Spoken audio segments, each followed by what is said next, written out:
I honestly don't know where to start this video. I have such mixed emotions about last night. First off, boxing last night took a huge L. MMA took a huge W. Everyone should know by now Francis Ngannou and Tyson Fury were fighting last night. Everyone thought that Francis Ngannou was going to lose. Tyson Fury was going to dominate. I also thought that, and I am an MMA guy. So to see Francis Ngannou come out and not just knock down Tyson Fury, but actually beat Tyson Fury, technically, punch for punch, Francis Ngannou outboxed Tyson Fury. It's crazy that we're saying this. We were joking around on the build-up to this fight about the way Francis Ngannou throws his punches like the Japanese cat, and he throws big mad overhand rights with no technique. And he's only really had 3.5 months of solid boxing training with Mike Tyson. That's not really enough to make massive changes. But Francis Ngannou came out and he was very patient. I even said in the build-up, which I'm wrong about, the only way Francis Ngannou has got a chance of winning this is if he goes for his big blitzes. Instead, Francis Ngannou came out composed, patient. He wasn't throwing everything into his shots. We didn't see the trademark Francis Ngannou that we're used to seeing in MMA, where he throws big punches. He's very calculated. Tyson Fury just looked like he didn't know what to do. Tyson Fury had a decent first round, and then the second round was pretty even. We were doing a live stream, and a few other people in the chat said that Ngannou got the second round. If you want to take a look at the judges' scorecards, here they are. So we got the Mexican judge on the left. He scored the second round to Francis Ngannou, and then the other two judges scored it for Tyson Fury. But if we're going off the judges' scorecards, which isn't really a reliable source, it feels like, it seemed like Fury was up in the first 2 rounds. And then in that third round, that's where Francis Ngannou scored a 10-8 because he knocked down Tyson Fury. And the punch wasn't really that crazy. It was just a check hook. Francis Ngannou was landing it all day, even throughout the first few rounds. And then he eventually just caught Tyson with it. Let's put it on mute and show you in slow-mo. Happened straight away. That was it. You see how that wasn't really full of power? It just caught him over his glove on the top of his head. You see how there wasn't like a crazy amount of speed behind it? Francis Ngannou wasn't whipping his entire body into it. It just probably knocked Tyson Fury's equilibrium. When you get clipped on the top of your head, it rattles your brain and your equilibrium goes. Tyson Fury didn't seem completely out of it. He stood up. Yeah, let's actually show you anyway. So he stood up. Keep the music off. See? I mean, he seems coherent. Let's watch him again. Let's look at his eyes. Francis Ngannou having a little dance in front of him. See, Tyson Fury's still there. He's still got his wits about him. So it wasn't like it was a complete knockout like the Deontay Wilder fights where he got up and he was all wobbly. I seen Eddie Hearn do an interview post-fight and he said that Tyson Fury has lost his punch resistance. He's no longer got a chin, which I don't think is an accurate representation because in his last few fights, he hasn't really taken that many punches. He hasn't taken any clean shots to the dome. He hasn't been knocked out. He hasn't been concussed. His last knockdowns were in the Wilder fight, and that was pretty much 2 years ago. So I don't think it's a question of Tyson Fury having a chin anymore. I think his chin is completely fine. I just think Francis Ngannou caught him perfectly. And then after that knockdown, it went downhill from there. Tyson Fury didn't seem to have any urgency to get back at Francis. We seen Tyson Fury in the Deontay Wilder fight. When he got knocked down, it's like that urgency was there. That bomb was lit up his backside and he pressed Deontay Wilder and got it back. Whereas this fight, it's like he couldn't do anything. And Francis Ngannou wasn't really doing anything crazy. I was watching it and I was thinking, why isn't Tyson Fury doing anything? Francis Ngannou was just kind of sitting back, waiting for Tyson Fury. And then when Fury had come in, Ngannou would blitz, and he was throwing a lot of left overhands, left hooks. Francis had some really good shots to the body as well, and Tyson just couldn't do anything. And you've seen Tyson try a few different things. He started implementing the uppercut halfway through the fight, but pretty much after that third round, nothing happened. I even felt like Francis was sitting back a little bit and not really pressing the action. It wasn't like he tried to get the finish, which in hindsight you could say was smart to do, because if he would have chased the finish, then Tyson Fury might have countered him. But Tyson Fury just didn't seem to have any urgency. All judges agreed that Tyson Fury got round 4, round 5, round 6, and then 2 of them thought he had round 7, which was a close round because nothing happened. Everyone scored round 8 to Ngannou, and then Tyson won round 9 definitively, and then Ngannou had round 10. It was just a bit all over the place, really. Now, what's mad is my prediction was actually right. I got the prediction perfect. I said Tyson Fury by decision. My logic behind it is that Francis Ngannou has got a good chin.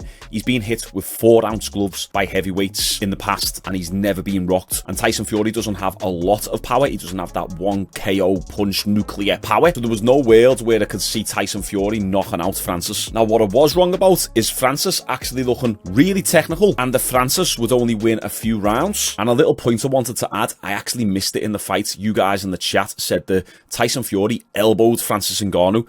This is what I'm saying about Francis Ngannou's chin. Right, check this out. Fury cracks him with an absolute perfect elbow, and Francis just takes it and keeps moving forward. Watch this. Here we go. Watch. Ngannou just eats it and eyes straight back on the prize and just keeps moving forward.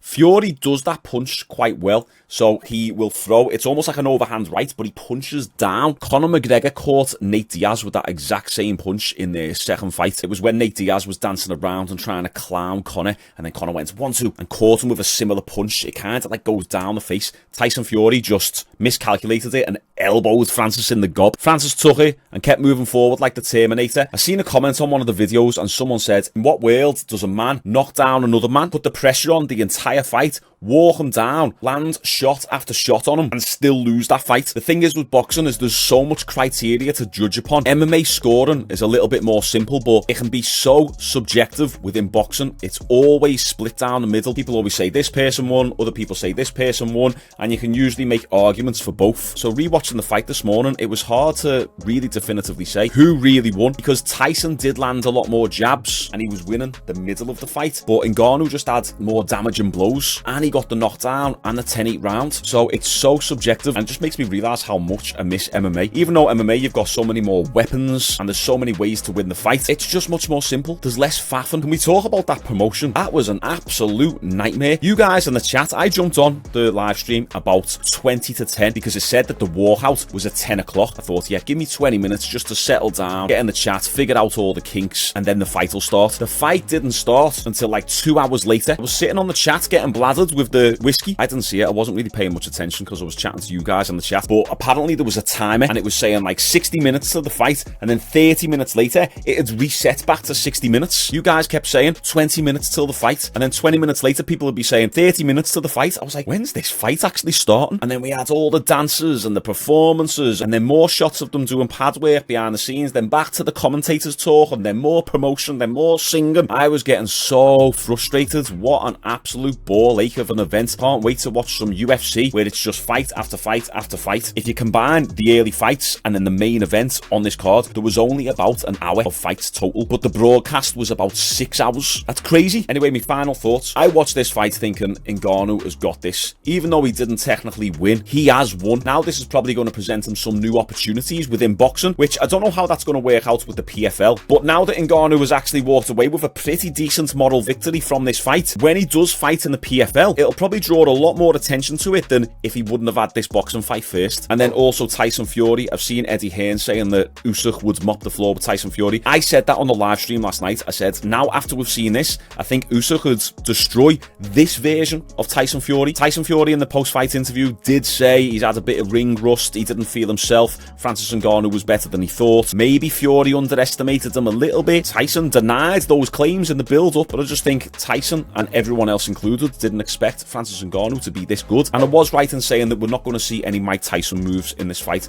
All the stuff where we've seen him with Mike Tyson ducking down and doing close inside work, we didn't see any of that. And here's the thing, they might have been putting that content out there to fool Tyson Fury. Tyson Fury said in the post-fight interview, I was expecting Francis to walk forward. He was just standing there and I couldn't do anything. I think Tyson was banking on Francis being aggressive, and then every time Tyson would try and close the distance, Ngannou would just get him with a check hook. So this is obviously going to knock down Tyson's stock significantly. Is Tyson past it? Is he getting old? If Tyson wouldn't have got knocked down in this fight and would have won maybe one more round, people wouldn't be speaking like that. They'd be saying, oh yeah, it was a close fight, but they wouldn't be like, oh, Tyson's past it, he's getting old now. I think he's just had a bad outing, and Francis Ngannou is better than he thought. And ultimately, I think Tyson knows that he lost this fight. Usually after every win, he sings on the mic, but he actually looked a little bit defeated and deflated. And then he's done no more post-fight interviews. Francis Ngannou's been doing loads of interviews. Anytime that a fighter wins and they don't do any post-fight press, it's usually because they know that they didn't win and they're going to be faced with tough questions like, Tyson, a lot of people are saying you lost here. What are you going to say back to them? So I think in his heart, Tyson knows that he didn't really win this fight. Can you make the argument for him winning the fight? Yeah, but barely outpointing someone on jabs as well as yourself being knocked down isn't the best argument. I think the silver lining here is that the MMA guy, Francis Ngannou, his stock only goes up and he's going to be presented with more opportunities from here on out. Maybe this sets up a fight with Deontay Wilder, Anthony Joshua, maybe even Usyk. Tyson Fury just might get shunned to the side right now because he's meant to be the best in the world, the best heavyweight boxer in the world, and Francis Ngannou has just came in there with a 3-month fight camp, His first boxing fight had really bad technique when it comes to throwing punches in MMA, and he's turned it all around like that at age 37. Francis Ngannou, you deserve nothing but respect. And let's face it, this isn't Tyson Fury's fault. He also deserves a ton of respect. What he's done for boxing, heavyweight boxing, is nothing short of incredible. He brings the viewership and the eyes because of his personality. So let's not shit on Tyson Fury and kick a man whilst he's down. It's the judges in this case who deserve the scrutiny. Comment down below your thoughts. Did you tune into the live stream? How was it? I appreciate everyone who tuned in. I appreciate all the super chats, and we hit a peak of 2,000 live viewers. I honestly wasn't expecting that at all. I said to me mates, so yeah, I'm going to do a live stream tonight. I might get 20, maybe 100 viewers on it, and then I'll build up from there. But to get 2,000 people watching, I appreciate you. Like this video, subscribe. We got UFC 295 next week, so make sure you tune in every single night for all the fight build up around that event. Okay, see you tomorrow.